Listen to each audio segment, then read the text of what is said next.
Hey guys, welcome back to the channel. Okay, so today is part 2 of the mini-series of trying new things.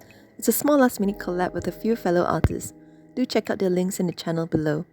I've actually seen several artworks painted with coffee before and have always wanted to give it a try but never got around to it.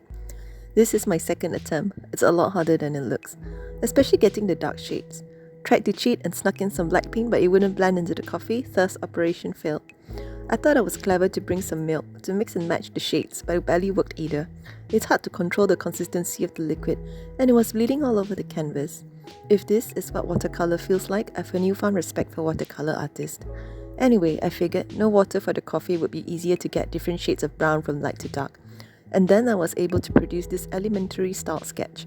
It's a rose on fire, by the way. Bet you couldn't tell, neither could I. Nonetheless, this was a fun challenge, hence without further ado, let's begin.